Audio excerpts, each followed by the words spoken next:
A cleaning woman put her sweater on a sleeping CEO because he looked too tired to be alone. What she didn't know was that he was a vampire king who had been awake for 300 years, and she had just said the same words his dead wife once said. Darius Vale hadn't closed his eyes in 300 years. He didn't need to. But here he sat, leaning back in his leather chair on the 45th floor of Vale Corp headquarters, pretending to be the most tired CEO in Manhattan. His breathing was carefully controlled, slow, deep, and human. His left hand hung over the armrest with his fingers loose. His head was tilted just enough to look like a man who had finally given up after a tough 16-hour board meeting. It was all an act.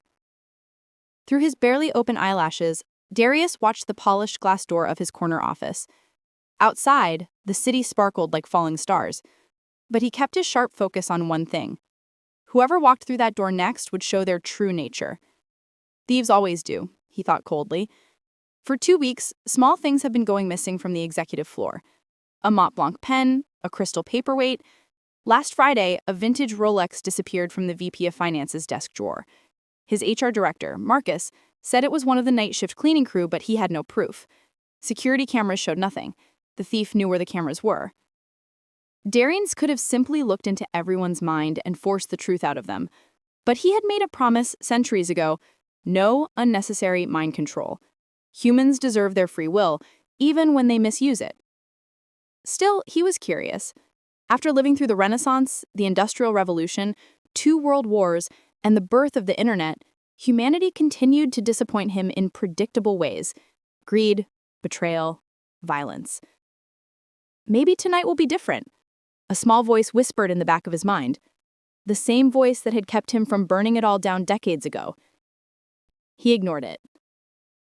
At 11:47 p.m., he heard the soft click of a keycard at the door. Darius's pulse, which he kept beating out of habit, not necessity, stayed steady. His supernatural hearing picked up everything: the whisper of rubber-soled shoes on marble, the rustle of a cleaning cart, the quiet catch of breath from someone who had just noticed him. Oh, the voice was female, surprised, gentle. He didn't move. Footsteps came closer, slowly, carefully, then stopped about 6 feet away. "Sir, Mr. Vale." The woman's voice was barely above a whisper. Darius kept up his act. The faint smell of lemon cleaner and something else. Lavender soap, maybe. Not perfume. This woman couldn't afford perfume. A pause. Then the footsteps moved away. Here it comes, Darius thought. She'll go for the platinum cufflinks on my desk or the Mont Blanc pen in the pen holder. They always take something small first. But instead, he heard the soft swish of a duster moving across his bookshelf, the gentle crink of papers being straightened. She was cleaning. Darius fought the urge to open his eyes fully. For the next 10 minutes, the woman moved through his office like a ghost. She emptied his trash bin, wiped down the windows, and even fixed a crooked painting on the wall, a Monet original he had bought in 1891 directly from the artist's studio. Not once did she go near his desk where $3,000 in cash sat visible in an open drawer. He had left it there on purpose. Then, something unexpected happened. The footsteps came closer. Darius felt a presence beside his chair and his predator instincts kicked in. Every muscle in his body tensed, ready to strike if she reached for his wallet. But she didn't.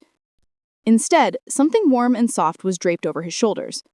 A cardigan, old, worn, smelling of laundry detergent and that same lavender soap. Darius's eyes nearly flew open in shock. In 3 centuries, no one deserves to be this tired. The words were barely a whisper, spoken so softly they might have been meant for herself, but they hit Darius like a stake through the heart. His wife had said those exact words. Margaret. His Margaret. With her ink-stained fingers and bright laugh, who used to find him in his study at dawn after he had worked through the night on Kingdom letters. She would drape her shawl over his shoulders and whisper those words before kissing his temple. That was in 1725. She had been dead for 200 years. The woman was walking away now, her cart squeaking softly towards the door. Darius stayed frozen, his carefully controlled act shattered. His hand gripped the armrest so hard the leather cracked beneath his fingers. He forced himself to stay still until he heard the door close, the lock click, and the footsteps fade down the hallway. Only then did Darius open his eyes. The cardigan on his shoulders was beige and threadbare at the elbows. with a small coffee stain near the bottom. It was the kind of sweater someone wore because they couldn't afford to throw it away, not because they liked it. She had given him the cardigan off her own back. Darius stood up quickly and the sweater fell to the floor. He moved to the window. His reflection was barely visible in the glass. Pale skin, dark hair, eyes that burned red when his control slipped. No one deserves to be this tired. Those words, that exact phrase. A coincidence? He had stopped believing in coincidences around the same time he had stopped believing in God. Darius pulled out his phone and dialed Marcus. The HR director answered on the first ring, sleepy. "Sir, it's almost midnight. The cleaning woman who just left my office, I need her file on my desk in 10 minutes. Everything. Full background check, employment history, family records, everything." Which one? We have 6 on night shift." Brown hair, late 20s, moves quietly. She was wearing a beige cardigan. Actually, she's not wearing it anymore. I'll find out who that is. Darius hung up and turned back to the cardigan on the floor. Slowly, he bent down and picked it up, running his fingers over the worn fabric. For the first time in centuries, the Vampire King felt something he had forgotten existed. Hope. And it terrified him more than any wooden stake could ever. Darius had watched the security footage 47 times. It was now 9:23 p.m. the following evening, and he sat in his darkened office, the glow of his computer screen casting shadows across his face. On the monitor, the grainy footage showed him asleep in his chair, and then at timestamp 23:51:33, she entered. Clara Thompson, that was her name. He pressed pause, zooming in on her face. Mid-20s, tired eyes, hair pulled back in a practical ponytail. She wore the same cleaning uniform all the night shift wore like, but hers was faded from too many washes. Everything about her screamed ordinary. Except she wasn't. He pressed play and watched for the 48th time, as Clara cleaned his office, then draped her cardigan over her shoulders.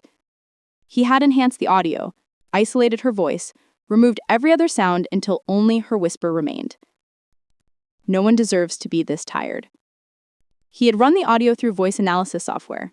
No match in any database. He had checked historical records, old recordings, anything connected to Margaret's family line, nothing. Yet the words were exact. Not similar, not close, exact. The file Marcus had delivered sat open on his desk. Clara Marie Thompson, age 27, widow. Her husband died 3 years ago in a construction accident. One son, Ethan, age 5. 2 jobs, night janitor at Vale Corp, weekend waitress at a diner in Queens. No criminal record, no debt beyond normal bills, no social media presence beyond a basic Facebook account she rarely updated.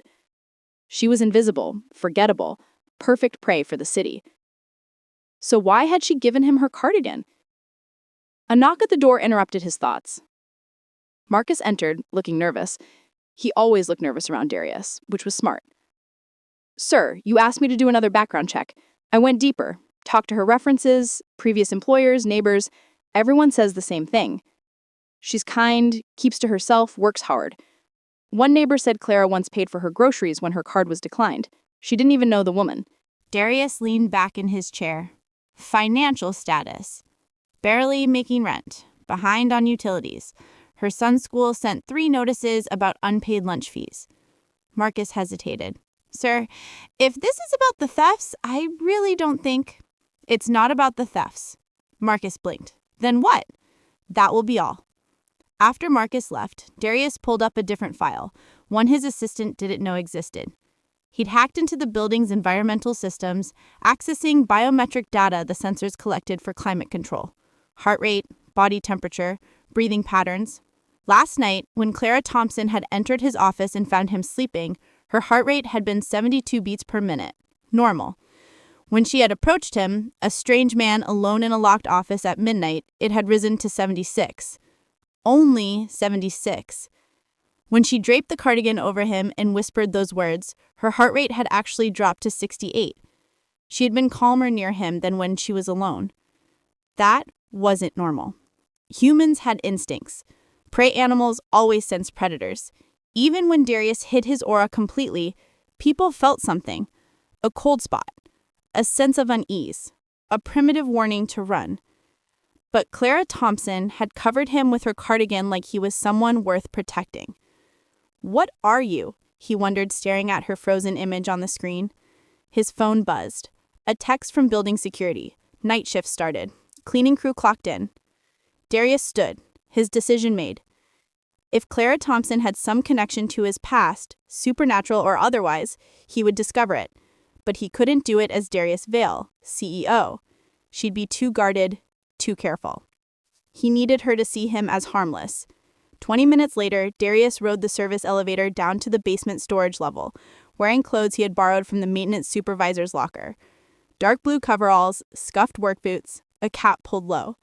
He'd had changed his appearance slightly, made his skin tone warmer, his eyes brown instead of their natural pale gray, and added the hint of a 5 o'clock shadow. 300 years of survival had taught him how to become anyone. The basement was dim, lit by flickering fluorescent tubes that hummed like dying insects. Rows of storage shelves stretched into shadow, packed with office supplies, old furniture, and archive files. He heard her before he saw her, the squeak of cartwheels, the soft humming of a melody he didn't recognize. Darius grabbed a clipboard from a hook on the wall and pretended to check inventory as Clara rounded the corner, pulling her cleaning cart. She saw him and smiled. Actually smiled, like finding a stranger in a creepy basement at midnight was perfectly normal. "Oh, hi! Are you new?" Her voice was lighter than he expected. Younger. There was a warmth to it that made something in his chest tighten, a feeling he hadn't experienced since Margaret used to greet him after his long trips away from home. "Yeah, Derek," Darius said, deepening his voice slightly. He'd seen the name on the coveralls. "I'm Clara.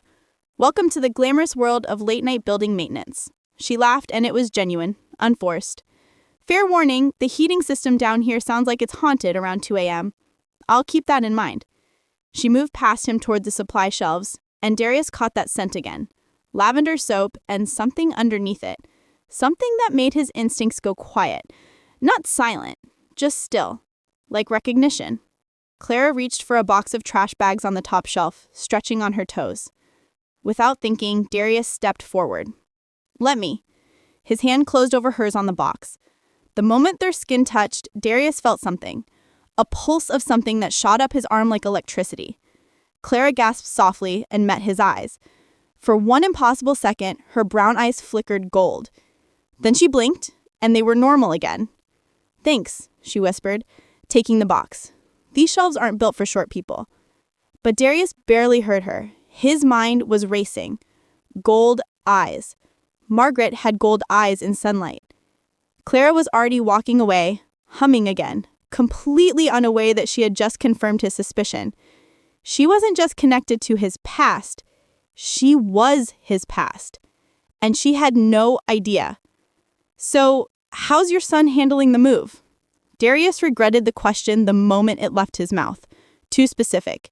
He wasn't supposed to know she had a son. Not as Derek, the new maintenance guy. But Clara didn't seem to notice. She was wrestling with a box of archive files, trying to shift it from one shelf to another. "I haven't told him yet. Don't want to get his hopes up until I have first and last month's rent saved." Must be tough, raising a kid alone. Darius positioned himself on the other side of the box, gripping the edges. "On 3. Sure." They lifted together.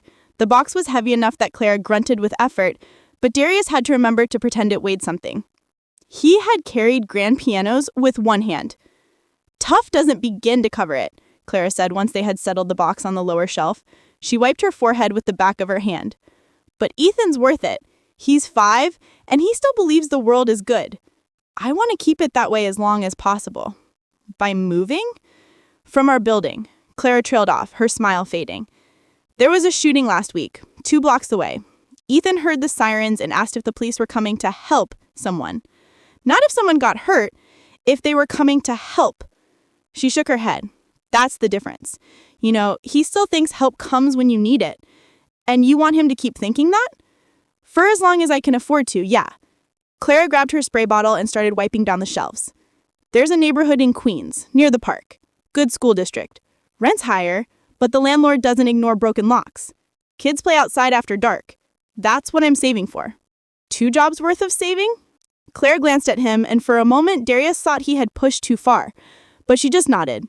2 jobs, extra shifts, Skipped meals, whatever it takes. She paused, and then added quietly, "My husband always said Ethan deserved to grow up safe. I'm just trying to keep that promise." Your husband. Darius had read about Daniel Thompson in the file. Construction worker, killed when scaffolding collapsed, age 29, left behind a widow and a 2-year-old son. But life insurance barely covered the funeral. "I'm sorry," Darius said, and meant it. "Don't be. Thank you, but I'm tired of sorry." Clara smiled, but it didn't reach her eyes. "Everyone's been sorry for 3 years. I need different things now, like functioning plumbing and neighborhoods where gunshots aren't the local alarm clock." She moved to the next row of shelves, and Darius followed her, drawn by something he couldn't name. The basement was cold, concrete, and metal, and fluorescent gloom. But wherever Clara went felt warmer, not physically. His vampire senses didn't work that way. But there was a presence around her, like standing near a fireplace in winter. He had once felt this before, centuries ago, when Margaret would read in his study while he worked.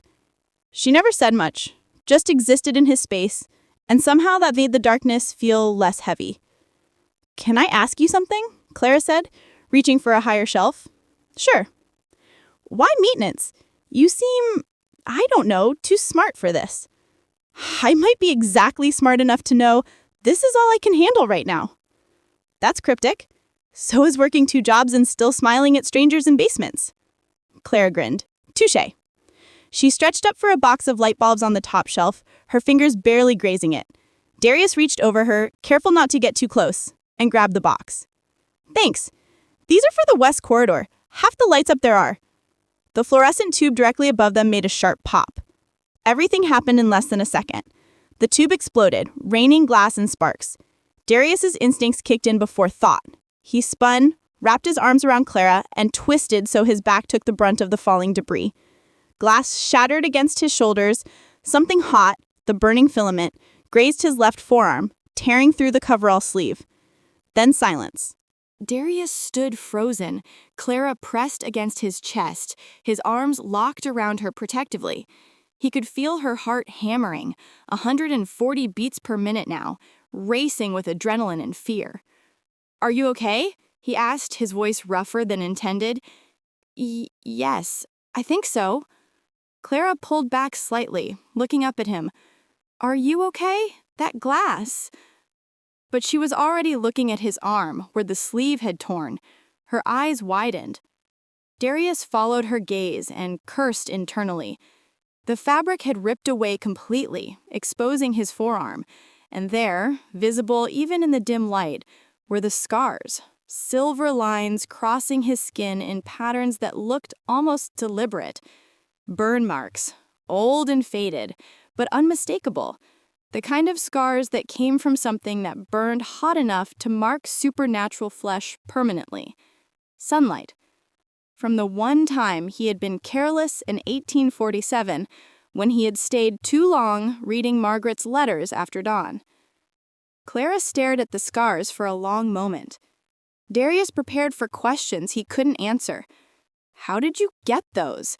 Why do they look like that? What are you? But Clara just reached out, her fingers hovering an inch above the marks without touching.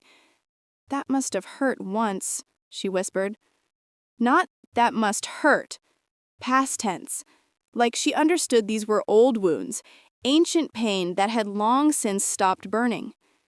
Darius couldn't breathe. Didn't need to breathe, but forgot how to pretend. "Yeah, long time ago." Clara's hand dropped. "We should probably report that light. Maintenance needs to—" She stopped, a small smile crossing her face. "Oh, right, you are maintenance." "I'll handle it. And your arm, that filament was hot." "Really, I'm fine." Darius stepped back, putting distance between them before his control slipped further. The way she had looked at his scars, not with disgust or fear, but with empathy, made him want to tell her everything. "I'm not Derek. I'm Darius Vale, the man you covered with your cardigan last night. I'm 300 years old. I watched empires rise and fall, and I think you're the reincarnation of the only woman I ever loved." Instead, he said, You should probably get back to work before someone notices we're both missing. Clara nodded, but hesitated. Hey, Derek, thanks for, the shield thing. Instinct. Good instincts. She gathered her cleaning supplies and headed toward the elevator, leaving Darius alone in the flickering darkness. He looked down at his exposed scars, centuries-old reminders of the one time he had been careless enough to let emotion override survival. Clara had touched them without fear, recognized pain without demanding explanations. Just like Margaret, he thought. But Margaret had known what he was. Clara didn't, which raised a terrifying question. Was she remembering, or was this just who she had always been, across lifetimes, across centuries? Someone who saw monsters and chose kindness anyway? Darius pulled out his phone and typed a message to his private investigator. I need a genealogy trace. Thompson family line going back 200 years.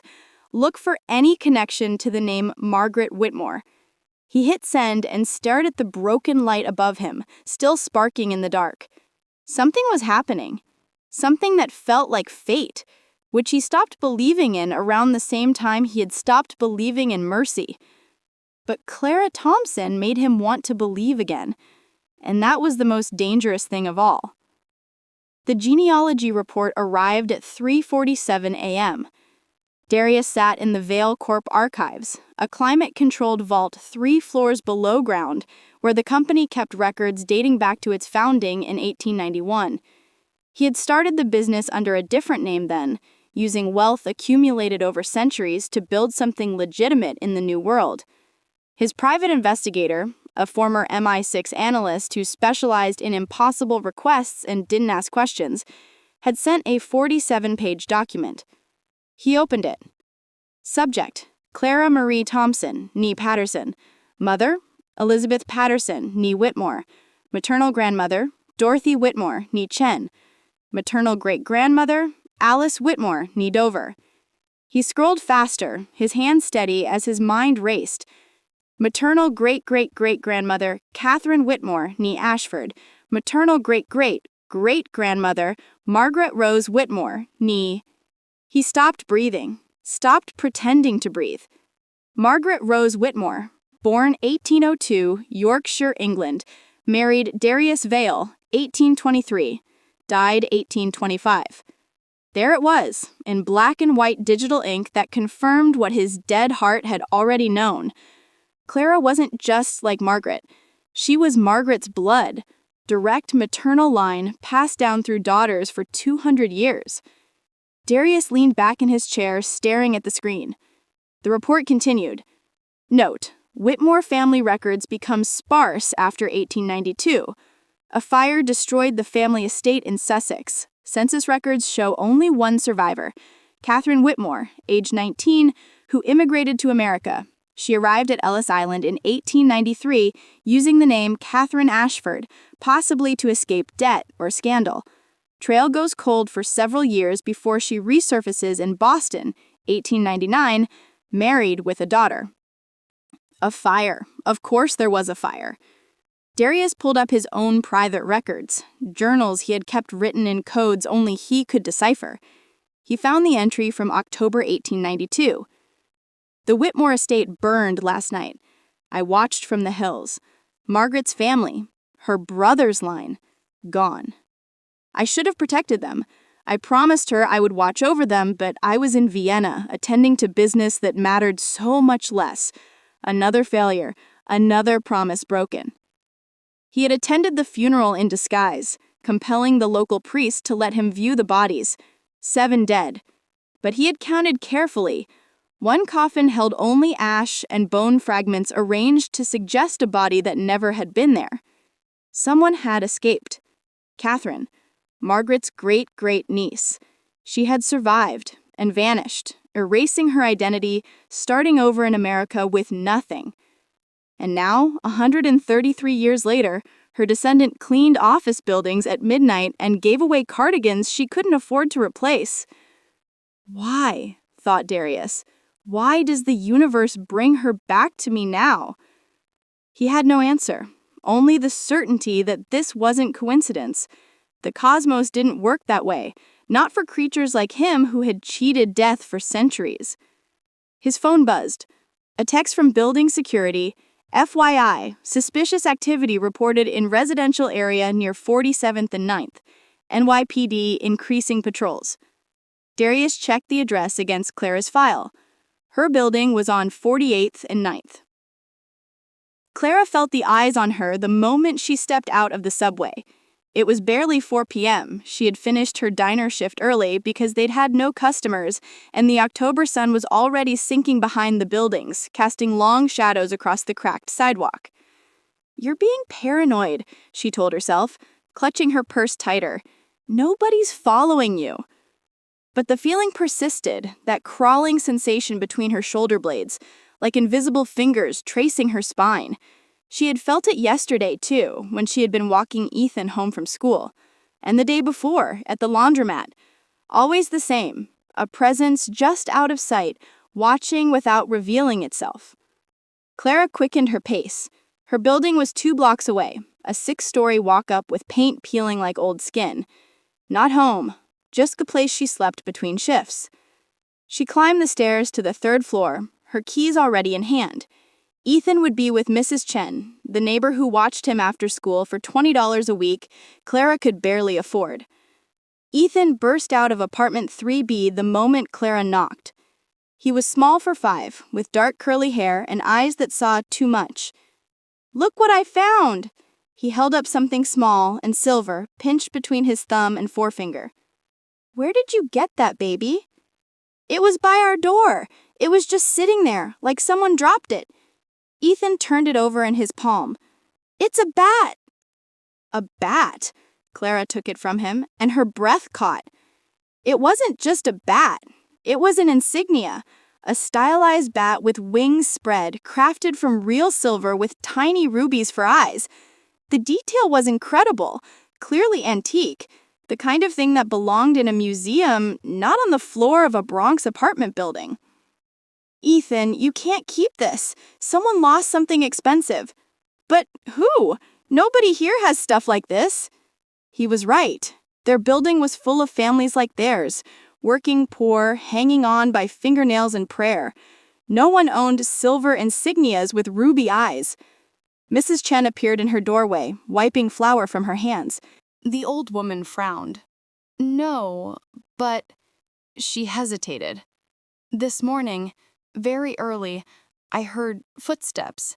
Slow, like someone was walking very carefully. I looked through the peephole, but the hallway was empty." A chill ran down Clara's spine. "Mama, what's wrong?" Ethan tugged her sleeve. "Nothing, sweetheart. Go pack your backpack. We need to return this tomorrow." Clara handed Mrs. Chen a $20 bill. "Thank you for watching him." Inside their apartment, Clara locked the door, all 3 locks, including the chain, and went to the window. She looked down at the street below, scanning for anything out of place. At first, she saw nothing, just the usual chaos.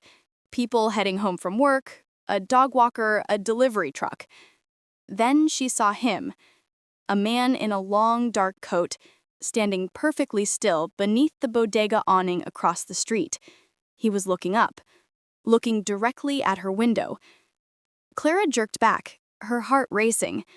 When she dared to peek again 5 seconds later, he was gone. "Mama!" Ethan appeared beside her, clutching his stuffed elephant. "Are you scared?" "Yes," she wanted to say. "I'm terrified, and I don't know why." Instead, she knelt down and hugged him tight. "No, baby, just tired." "You're always tired," Ethan said matter-of-factly. Then he pulled back and looked at her with those 2 wise eyes. "I had a weird dream last night." "Yeah?" "About a man with red eyes. He said, 'Protect her.' I think he meant you." Clara's blood went cold. What did this man look like? Fancy, like the people on TV. And sad. Really, really sad. He yawned. Can we have mac and cheese for dinner? Sure, baby. But Clara's hands shook as she filled the pot with water. Ethan's dream. The silver bat insignia, the feeling of being watched, the man in the street. And something else, something she couldn't quite name. A sense of recognition, like she had forgotten something important, and her subconscious was screaming at her to remember. She looked at the bat insignia sitting on the counter, its ruby eyes catching the light. Who are you? And why do I feel like I should know? In the living room, Ethan hummed while playing with his toy cars. The melody was strange, old-fashioned, like something from a different era. Clara had never heard it before. So why did it make her want to cry? 3 blocks away, Darius stood on a rooftop, his coat billowing in the wind. He dropped the insignia on purpose, a test, to see if she would keep it or try to return it. But watching her window, seeing the fear in her silhouette, he realized he had made a mistake. Clara didn't need more fear in her life. She needed safety, protection, things he had failed to give Margaret before she died. I won't fail again, he swore silently. But even as he made the vow, he wondered, was he protecting her, or was he haunting her like the ghost he had become, neither fully dead nor truly alive? The line between the two was thinner than most people knew. The invitation arrived at Clara's apartment on a Tuesday afternoon, slipped under her door in a cream-colored envelope that felt like silk. Vale Corp Staff Appreciation Dinner, Saturday, October 19th, 8 p.m. Personal invitation for Clara Thompson. Transportation provided. Clara stared at it, confused. She had worked at Vale Corp for 8 months and had never been invited to anything. The day shift got company picnics and holiday parties, but night crew was invisible, the people who cleaned up after the real employees went home. Is it fancy? Ethan asked, peering over her shoulder. I don't know. There was a phone number at the bottom. Clara called it, expecting HR. Instead, a smooth male voice answered. Miss Thompson, I'm glad you received the invitation. Mr. Vale? Clara's stomach flipped. She had never actually spoken to the CEO. She had only seen him once, asleep in his office, looking so exhausted that she had wanted to protect him somehow. I wanted to personally thank the night staff for their dedication. You work while the rest of us sleep, and that deserves recognition. That's very kind, but I don't have anyone to watch my son. Bring him. There's a game room.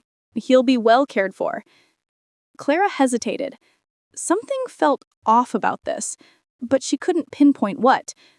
Will others be there? From the night crew? Of course. I've invited everyone. After she hung up, Clara looked at the invitation again. The address was in Westchester, an hour drive. She would need to borrow a dress from somewhere, and heels. God, she hadn't worn heels in years. Mama, are you smiling? She was.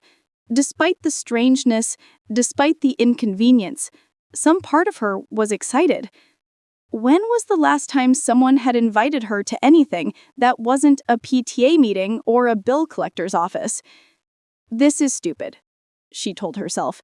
It's just a work dinner. But she borrowed a black dress from Mrs. Chen anyway. The car that picked them up on Saturday was a Mercedes. The driver, a silent man in a press suit, held the door open like Clara was royalty instead of a janitor who made $14 an hour. Ethan pressed his face against the window the entire drive, watching the city give way to suburbs, then to sprawling estates hidden behind iron gates. Mama, rich people live different, he whispered. Yeah, baby, they do. The Vale Mansion appeared at the end of a tree-lined drive, a stone structure that looked like it had been moved from Europe. Gothic windows, ivy climbing the walls, a fountain in the circular driveway that probably cost more than Clara's annual salary. Holy crap, Clara breathed, then covered her mouth. I didn't say that. Ethan giggled. A butler. An actual butler. Met them at the door. Miss Thompson, young Master Ethan, please follow me. The interior was exactly what Clara expected. Marble floors, crystal chandeliers, oil paintings that belonged in museums. But it was also strangely cold. Not temperature. The heating worked fine. But there was an emptiness to it, like a beautiful place where no one actually lived. The other guests? Clara asked. The butler's expression didn't change. You're the first to arrive. Mr. Vale is waiting in the dining room. Something twisted in Clara's gut, instinct screaming that this was wrong. But Ethan was already following the butler, and turning around now would be rude, and she needed this job, and... The dining room took her breath away. It was lit entirely by candles, hundreds of them, on the table, in wall sconces, reflecting off mirrors and crystal. The table was set for two. Just two. And at the head of the table sat Darius Vale. He stood when he saw me, and Clara's words died in her throat. He was wearing a black suit that probably cost more than her car, back when she had a car. His pale eyes caught the candlelight, making them almost luminous. Miss Thompson, thank you for coming. Where is everyone else? A pause. I may have been misleading. This dinner is specifically for you. Why? Because you covered me with your cardigan when you thought I was sleeping. Because you clean my office with more care than most people show their own homes. Because... He gestured to a chair. Please, sit.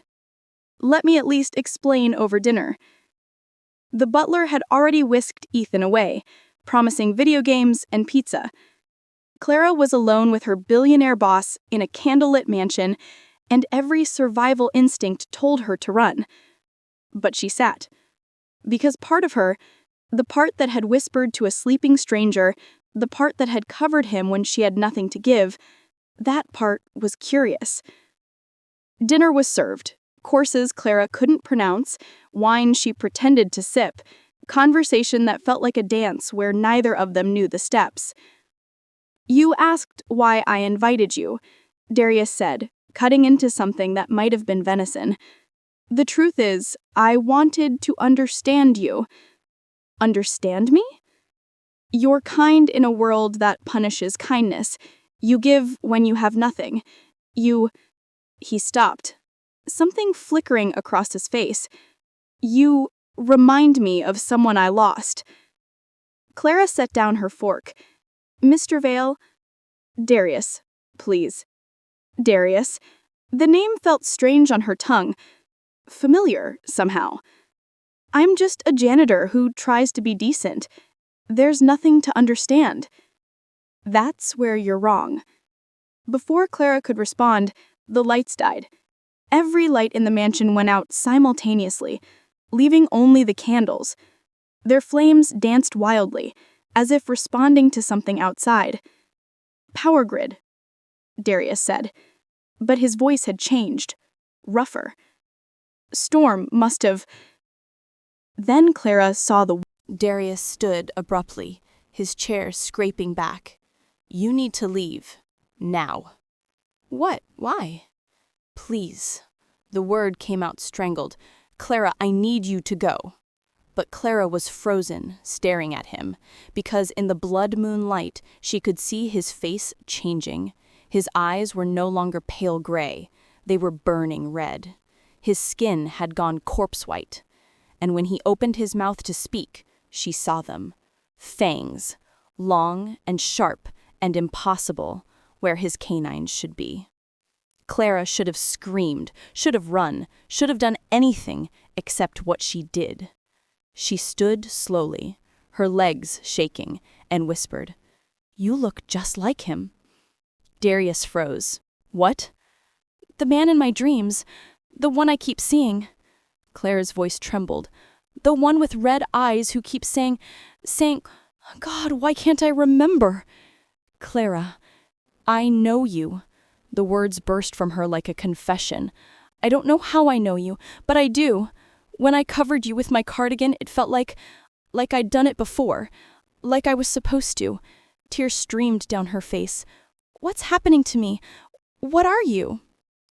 Darius took a step toward her, his hands raised. He had retracted the fangs, pulled them back through sheer willpower, but his eyes still burned crimson.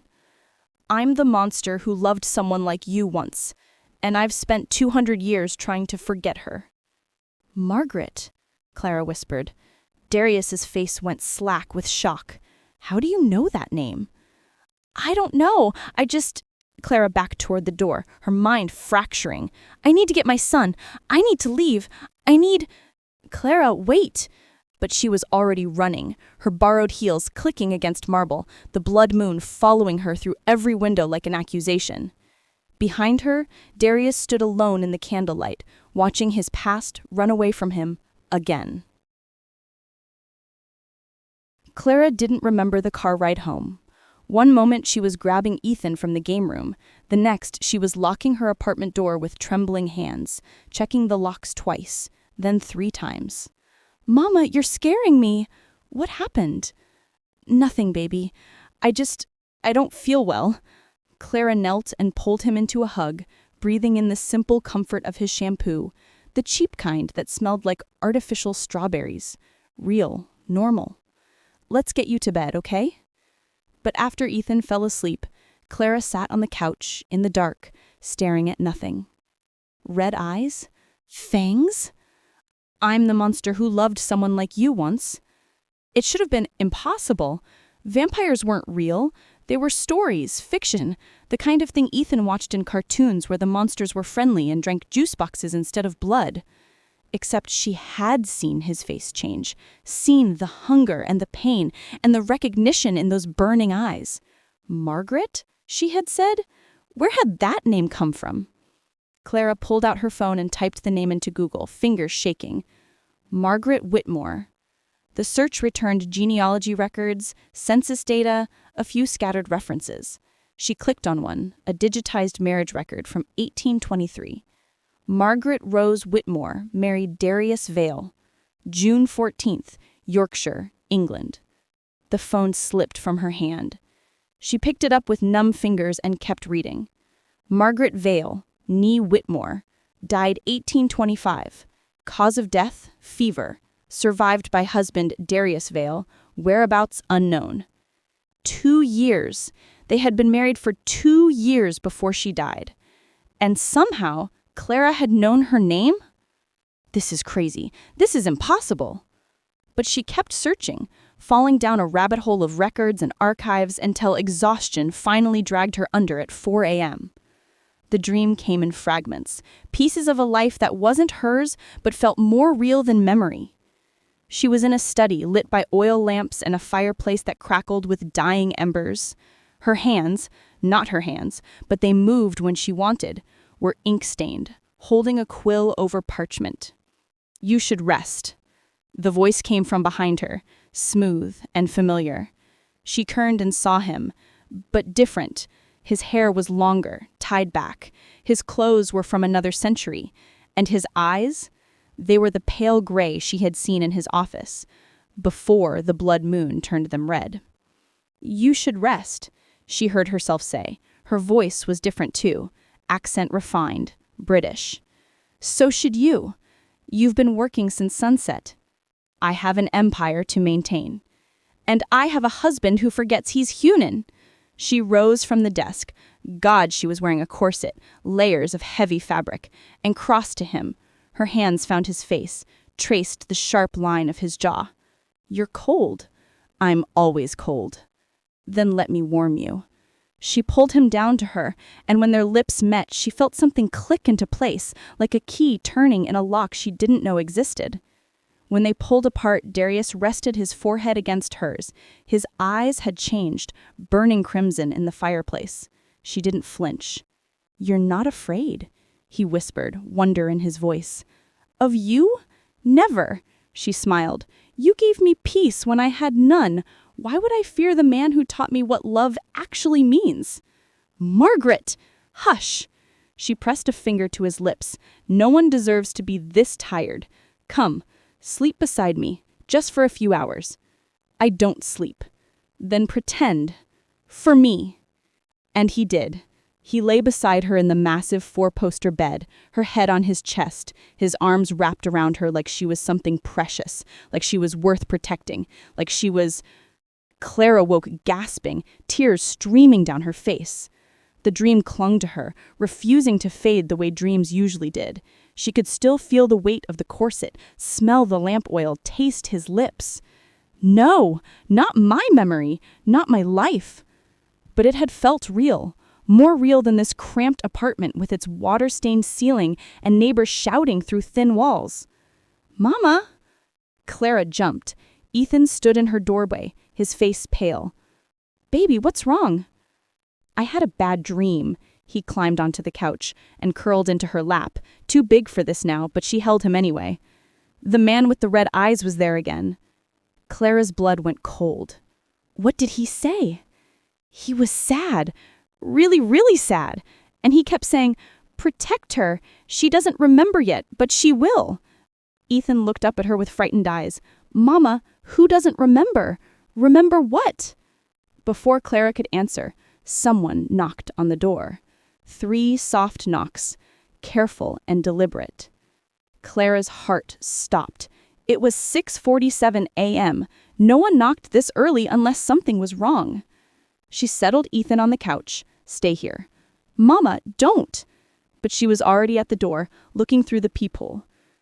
Darius Vale stood in her hallway, still wearing his suit from last night, looking like he had been to hell and decided to visit her on the way back. Clara opened the door, but kept the chain latched. "How did you find me?" "I've always known where you were." His voice was hollow. "Clara, we need to talk. About the fact that you're a vampire? Or about the fact that I'm apparently the reincarnation of your dead wife?" A pause. "Both." Clara laughed, a sharp, broken sound. "I dreamed about her. About being her. About you." She pressed her hand against the doorframe to steady herself. "I remembered things I shouldn't know. Your study? The way you took your tea? The scar on your shoulder from..." She stopped. "From a sword fight in 1809? How do I know that?" "Because you were there." Darius's eyes, gray again, human again, filled with something that looked like hope and devastation mixed together. "Because somehow, impossibly, you are her, and I don't understand why the universe gave you back to me when I don't deserve it. I have a son." Clara's voice shook. "I have a life. I'm not her. I'm me." "I know." "Then why are you here?" "Because you're in danger." Darius glanced down the hallway. "There are people, hunters, who track my kind. They've found my trail. Through this building, through you. Last night, when I lost control, I left a psychic signature they can follow." "So this is your fault?" "Yes." At least he was honest. Clara looked back at Ethan, who was watching them with those 2 old eyes, then back at Darius, who stood in her hallway like a ghost from a past she shouldn't remember, but did. "Tell me the truth. All of it. Why did Margaret die?" Darius's face crumpled. "Because I loved her too much to turn her. She wanted to stay human, stay pure, so I let her grow old while I stayed frozen. And when the fever took her, I held her hand and watched her slip away, knowing I could save her with a single bite." His voice broke. "I chose her wishes over my own heart, and I've regretted it every day for 200 years. Clara felt tears on her cheeks. "She forgave you." "How do you know?" "Because I remember."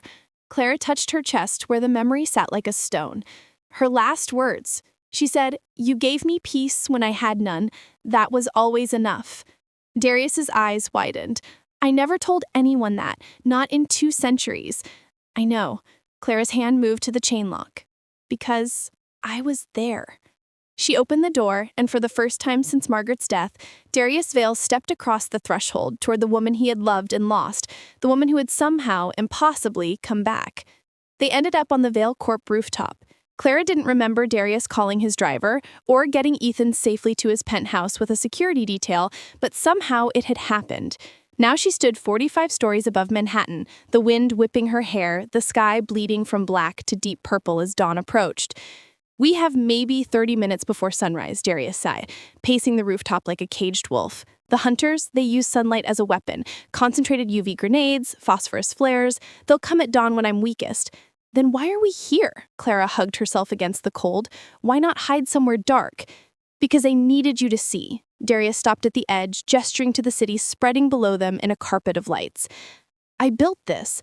All of it. Vale Corp, the hospitals it funds, the schools, the shelters. For 200 years, I've tried to make the world better because I couldn't save the one person who mattered. Margaret, you." He turned to face her. "You were always you, Clara. Margaret was just another version, another life.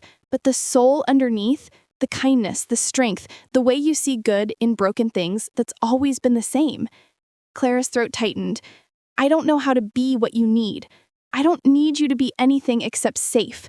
Darius pulled an envelope from his jacket. "There's a house in Oregon, paid off, under your name, $50,000 in an account for Ethan's education, documents for new identities. You leave tonight and the hunters will lose your trail." "What about you?" "I'll lead them away, make them think you were just collateral damage." "By letting them kill you?" Darius smiled, but it was sad. "I've been tired for a very long time, Clara. Maybe it's time to rest." "No!" The word came out sharp. "You don't get to do that. I'm offering you freedom. You're offering me guilt. You think I want to spend the rest of my life knowing you died so I could run? Knowing that some part of me, Margaret or whoever I was, loved you enough to find you again across centuries and I just left? You have a son who dreams about you, who somehow knows you're important. I don't understand this, any of this, but I know what it feels like when you're near me, like I can finally breathe after holding my breath my entire life, like I've been searching for something I lost and didn't know I was looking for." Darius stared at her. "Clara, Margaret told you you forgave me. Well, I'm telling you now, I'm tired of running. My whole life I've run from grief, from poverty, from every hard thing that came my way. But I'm done. If hunters are coming, then we face them together or not at all. You could die. Everyone dies, Darius, but not everyone gets a second chance to fight for something that matters." Before Darius could respond, his phone buzzed. He glanced at the screen and his face went white. "They're here in the building. They must have tracked your scent from my mansion." "How many?" 4 signatures. Professional team." He moved to the rooftop access door and sealed it with a heavy lock. "That'll buy us 5 minutes." "What do we do?" "You hide behind the ventilation unit. When they break through, I draw them away and you run for the fire stairs on the north side." An explosion shook the building. The rooftop access door blew inward, metal shrieking as it tore from its hinges. Smoke poured through the opening and figures emerged, 4 people in tactical gear, faces hidden behind masks, carrying weapons that glowed with an eerie blue light. "Darius Vale, by order of the Covenant, you're sentenced to final death for crimes against humanity." "You exist. That's crime enough." The hunter raised a cylindrical device. Clara recognized it from action movies. A grenade. "Say goodbye to your pet human." Everything happened at once. Darius moved faster than Clara's eyes could follow, putting himself between her and the hunters. The grenade detonated midair, and instead of fire or shrapnel, it released a blinding white light, pure, concentrated sunlight. Darius screamed. The light engulfed him, and Clara watched in horror as his skin began to smoke, silver burns spreading across his hands and face. He collapsed to his knees, still trying to shield her with his body. "No!" Clara didn't think. She tore off her cardigan, the same threadbare beige one she had worn that first night, and threw it over Darius's head and shoulders, trying to block the UV light. It wasn't enough, not nearly enough, but she knelt beside him anyway, covering him with her body, whispering the only words that mattered. "No one deserves to be this tired. Stay with me, please." Darius's hand found hers, his grip weak. When he looked up at her, his eyes were streaming, not tears but blood. Crimson tracks ran down his cheeks, glowing faintly in the pre-dawn light. Blood tears, the rarest vampire phenomenon, triggered only by soul recognition. "It's really you," he breathed. "My queen, my Margaret, my Clara." The hunters had stopped advancing, staring at the blood tears. "Impossible," one whispered. "Blood tears mean true love, the kind that transcends death." The lead hunter lowered her weapon slowly. "We hunt monsters, not—" She gestured helplessly at Clara and Darius huddled together on the rooftop. "Not this." "Please," Clara begged. Still covering Darius, "He's not a monster. He's just tired. He's been tired for so long. The eastern horizon was turning gold. Sunrise was minutes away. The lead hunter made a decision. She pulled a black cloth from her belt and tossed it to Clara. UV blocking fabric. Get him inside. If we report this, others will come, so we won't report it. She looked at her team. Agreed? They nodded. You have 1 minute before the sun clears the buildings. I suggest you move. Clara didn't waste time on thank yous. She wrapped the UV fabric around Darius and helped him stand, his weight heavy against her. Together, they stumbled toward the stairs as the first rays of sunlight kissed the rooftop behind them. In the stairwell, safe in the darkness, Darius collapsed against the wall. The blood tears had dried on his face, leaving faint marks like war paint. You stayed, he whispered. Of course I stayed, you idiot. Clara was crying now, shaking with adrenaline and relief. What part of "we face this together" did you not understand? The part where you risk your life for a monster.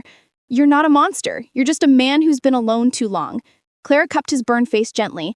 But you're not alone anymore. Understand? Darius pulled her close, burying his face in her hair, his body shaking, not from pain but from the weight of 2 centuries of loneliness finally lifting.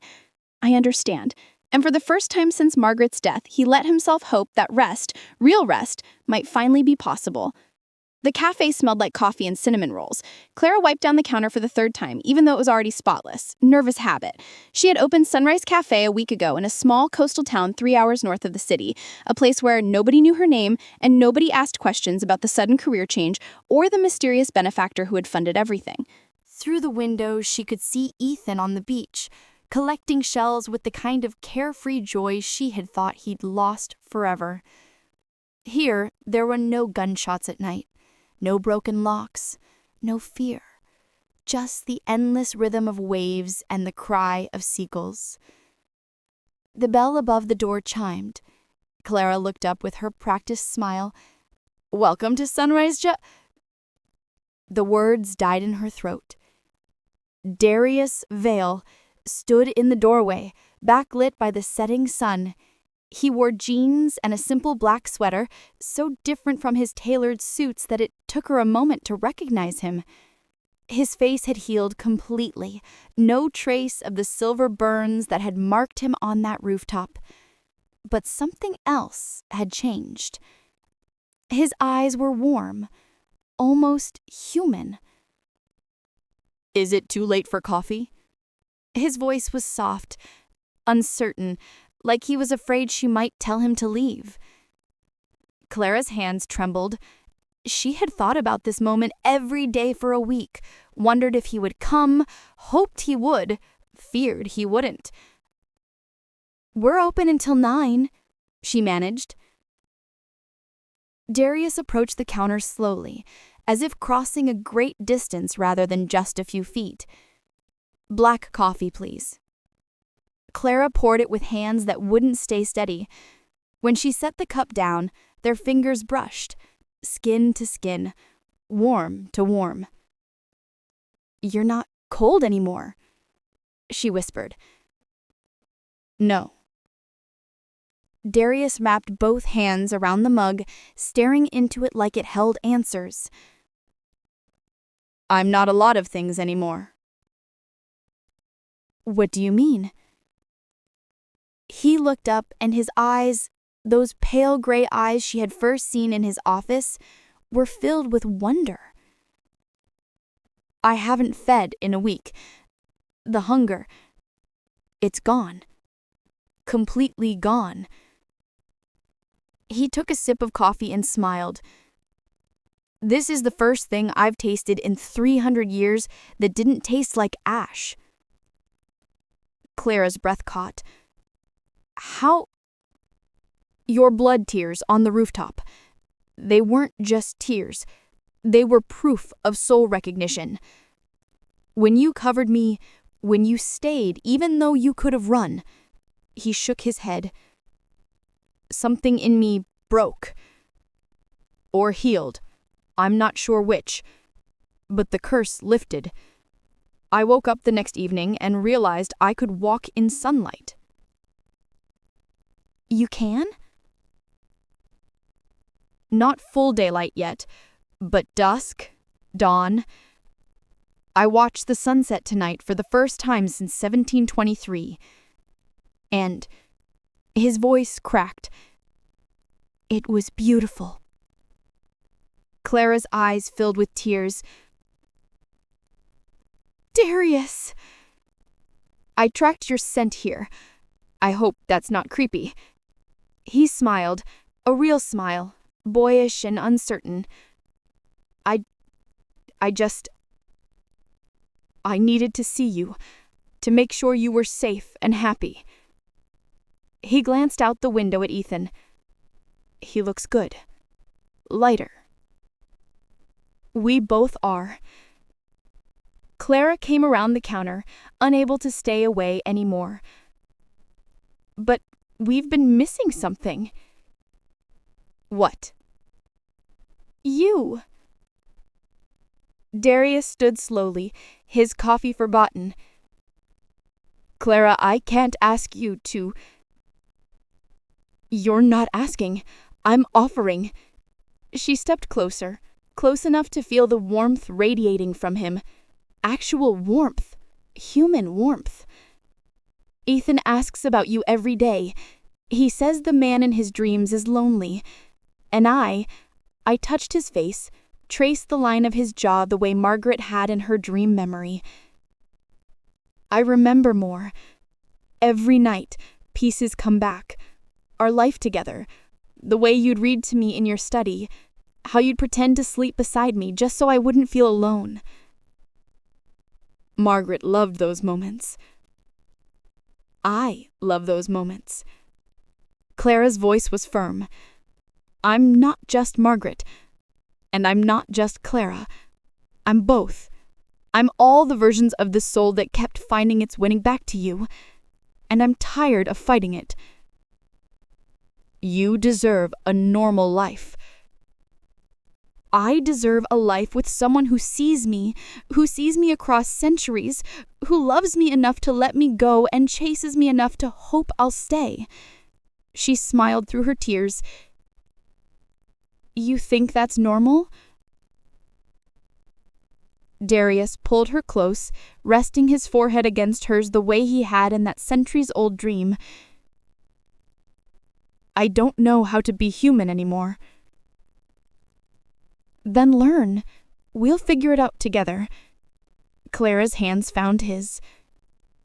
But first, you need to do something you haven't done in 300 years. What's that? Rest. She led him to the corner booth by the window, the one with a view of the beach and the endless ocean beyond. Darius slid into the seat, and Clara sat across from him, her hands wrapped around his across the worn table. This time, I just wanted to see you awake. Clara smiled, the kind of smile that held lifetimes of love and loss and finding each other again. Then stay a while. You've been tired long enough. Through the window, the last rays of sunlight painted the sky in shades of gold and crimson. Ethan looked up from a shell collection and waved. Clara waved back. And Darius, the vampire king who had ruled in shadow for 3 centuries, who had built empires and watched them fall, who had loved and lost and somehow been given the rarest gift of all, finally closed his eyes. Not in death, not in pretense, but in peace. Real, honest, human peace. Outside, the waves kept their endless rhythm. Inside, the coffee stayed warm. And for the first time in 300 years, Darius Vale truly rested. Because he wasn't alone anymore. And he never would be again.